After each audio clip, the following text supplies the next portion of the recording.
Robbie Swift, my Maui Ultra Fins AX Thruster.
Welcome back.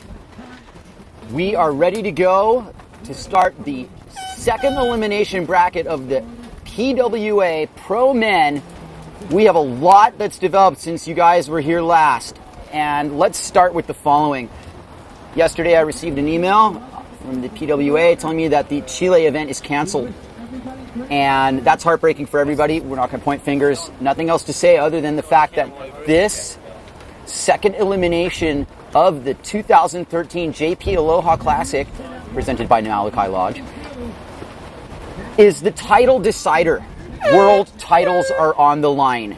We are going to clear the water, and we are going to get ourselves to the first heat in this second elimination, which includes current world champion Philip Koster, former world champion Victor Fernandez Lopez, Ricardo Campello's in this heat, V111 on the JP Neil Pride rig. Fernandez is on the North Sail and the Fanatic board. See if they're all connected. And there is a tremendous amount on the line for Philip Koster here.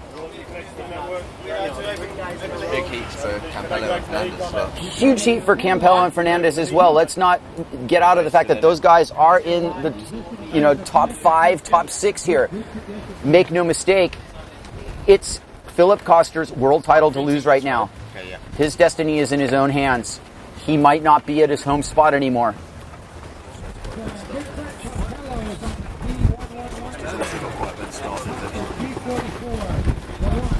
I didn't hear that.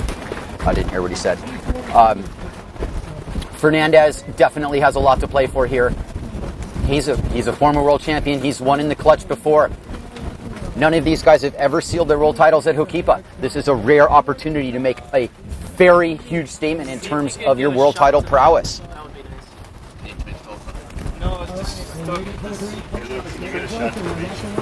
Give me the bracket, please. Should be printing now. Something happening there? Great. Yeah. Once again, we have Campello, Koster, Fernandez, and Laurent Guillemot, who made it all the way from the trials. As the last of the warm-up sailors make their way out of the lineup, we greet you around the world here who are turning in, staying up late to catch a piece of this action. This is all the marbles, guys. This is world title on the line. Not quite sure on the heat duration. The 2-minute transition's already happened. This heat's moments away from happening. And you're going to see some action very soon here. Flags are down. We have Klaus Vogt coming in from a warm-up. Nothing serious there. Everybody's coming in. It's going to play into your 4 guys in the lineup. Here we go. Tension mounts here, you guys. This is one of the more clutch Hokipa contests I've seen since the year 2000 when Goya won his title. Because so much is on the line. Everything's on the line here. It's a real honor to have the world title decided at Hokipa, you guys. And if you ask me, that's the way it should be. Anything that I might have been griping about has come true. Any of the Hokipa locals, anybody who's not on the PWA tour wants to see some more starboard tack. Well, we got what we asked for. We're not complaining one bit at all. I'm curious why this heat hasn't started. Campello seems to have his arm in the air like, why aren't we going here? We're minutes away. Try again.